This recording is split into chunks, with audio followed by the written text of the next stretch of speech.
नमस्ते, मी योगेश कुटे. लेट्सअप खबर बातमध्ये तुम्हा सर्वांचं पुन्हा एकदा स्वागत.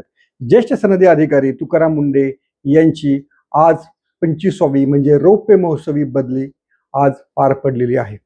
त्यांची आयुक्त अन्न व औषध प्रशासन अशा महत्त्वाच्या पदावरती बदली किंवा नियुक्ती झालेली आहे.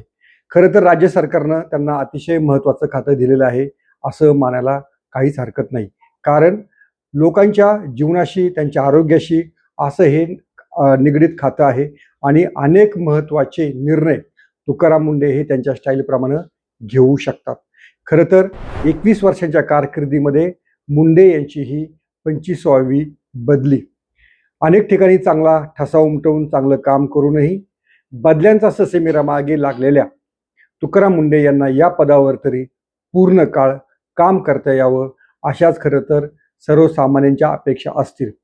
फडणवीस सरकार ज्या अर्थी त्यांना या पदावरती नेमत आहे त्या अर्थी मुंढे यांच्या आधीच्या कामाचा, त्यांच्या आधीच्या धडाक्याची सर्व माहिती ही फडणवीस सरकारला आहे, खुद्द फडणवीस यांना आहे. त्यामुळं या खात्यावरती नेमतानाच त्यांना पूर्ण कालावधी मिळू शकेल, काहीतरी त्याच्यामध्ये ते बदल घडवतील, ते बदल पूर्णपणे तडीला जातील हे पाहणं देखील राज्य सरकारचं काम आहे. खरं तर याआधी या औषध किंवा अन्न प्रशासन विभागामध्ये कोण आधी अधिकारी होते किंवा कोण मंत्री आहेत याची नावं देखील तुम्हाला पटदिशी आठवणार नाहीत. तर या खात्याचे मंत्री आहेत नरहरी झिरवळ, जे त्यांच्या प्रत्यक्ष कामाबद्दल, या खात्याच्या कामाबद्दल गेल्या वर्ष दीड वर्षात तरी फारसे प्रसिद्धीस आलेले नाही आहेत. इतर कारणासाठीच नरहरी झिरवळ हे प्रसिद्धीस आलेले होते किंवा त्यांचे प्रताप गाजलेले होते. तुकाराम मुंढे इथं आल्यानंतर अनेक महत्त्वाचे निर्णय ते घेऊ शकतात. सगळ्यात महत्त्वाचा जो निर्णय आहे किंवा जो मोठा प्रश्न आहे तो आहे अन्न भेसळीचा.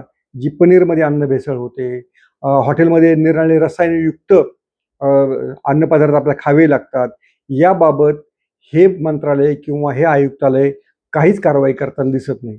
आपल्याला पनीर, दूध अशा गोष्टीसुद्धा भेसळयुक्तच खाव्या लागतात. म्हणजे आपल्या आरोग्याशी खेळण्याचा धंदा हा अनेक हॉटेल चालकांचा किंवा इथल्या यंत्रणांचा झालेला आहे आणि याच्याकडे कोणाचं दुर्लक्ष नाही आहे. तुकाराम मुंढे हे आपल्या नेहमीच्या स्वभावानुसार अशा महत्त्वाच्या प्रश्नांकडे लक्ष देतील अशी त्यांच्याकडनं अपेक्षा धरली तर अजिबात ती चुकीची ठरणार नाही.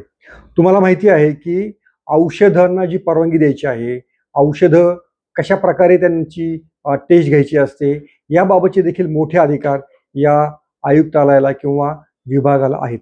मात्र त्याची देखील अंमलबजावणी होत नाही. अनेकदा मुदत उलटून गेलेली औषधं देखील दुकानांमध्ये उपलब्ध असतात. दुकानांमध्ये किंवा मेडिकलमध्ये डॉक्टरच्या प्रिस्क्रिप्शन शिवाय ही औषधं दिली जातात किंवा या ज्या गोळ्या किंवा औषधं आहेत त्यांची बनावट देखील नावानं विक्री होत असते. त्यामुळे हे सगळं रोखण्याचं मोठं आव्हान हे तुकाराम मुंढे यांच्या समोर आहे. दिव्यांग विभागात त्यांनी अतिशय चांगलं काम केलेलं होतं.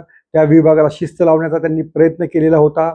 बनावट आणि बोगस प्रमाणपत्र काढून दिव्यांगाचा लाभ घेणाऱ्यांना धडा शिकवण्याचा चंगस त्यांनी बांधलेला होता आणि त्यांच्या या अशा प्रयत्नांना कुठे यश मिळत असतानाच सरकारनं खरं तर त्यांची बदली केलेली होती.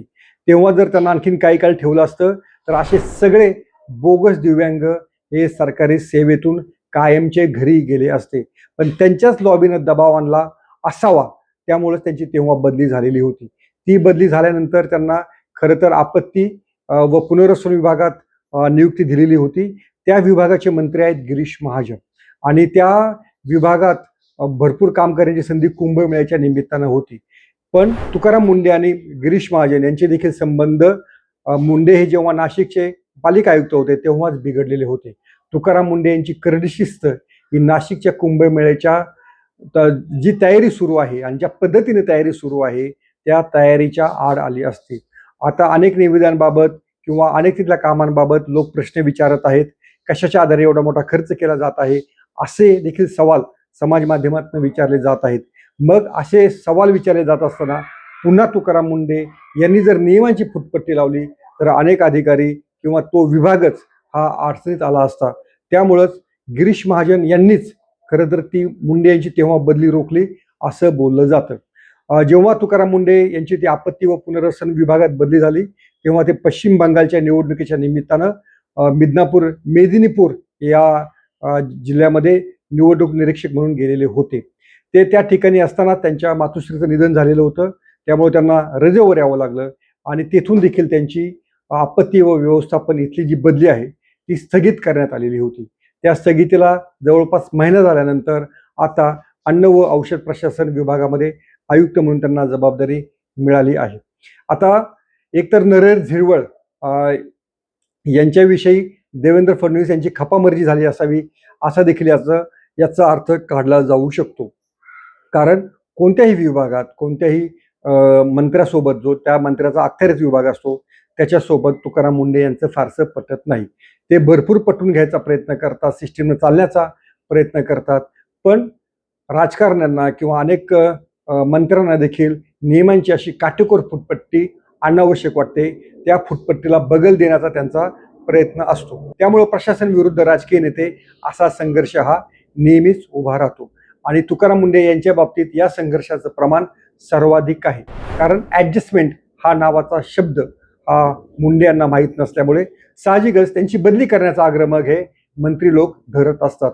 आता याबाबत त्यांच्या कोणत्याही मंत्र्याचा जर आग्रह आला तरी देवेंद्र फडणवीस यांनी त्यांच्या या निर्णयावरती ठाम राहावं. त्यांना त्या मुंडे यांना त्या पदावरती काम करण्याची संधी मिळावी. त्या ठिकाणी भरपूर बदल ते नक्की घडवून आणतील आणि जी सगळी तिथली यंत्रणा आहे ती यंत्रणा सुरळीत होऊन शेवटी जनतेलाच योग्य तो अन्नपदार्थ औषधं मिळण्याचा मार्ग खुला होऊ शकेल. तुकाराम मुंढे यांच्या या रौप्य महोत्सवी बदलीला लेट्सअपच्या शुभेच्छा आणि त्यांचा कार्यकाळ त्या ठिकाणी पूर्ण हो अशा देखील शुभेच्छा आणि मनोकामना. पाहत राहा लेट्सअप मराठी. सोशल मीडियाच्या भाऊ गर्दीत विश्वासार्हतेने चकाकणारे नाव म्हणजे लेट्सअप मराठी. सगळ्यांना सगळ्या नागरिकांना ती स्पीच ती लेट्सअप वरील मुलाखती म्हणजे विचारांचा खजिना. त्यानंतरच्या निवडणुकीमध्ये मला सोडून गेले.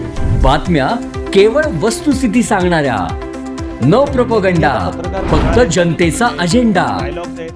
क्योंकि आने वाला कल जाने वाला है, जाने वाला कल आने वाला है. राजकारण, मनोरंजन असो की क्रीडा क्षेत्र, महाराष्ट्राची स्पंदने संवेदनशीलतेने टिपणारे माध्यम म्हणजे लेट्सअप मराठी. जगासोबत एक पाऊल पुढे राहण्यासाठी लेट्सअपचे ॲप, सोशल मीडिया आणि वेबसाईट सोबत कनेक्टेड रहा.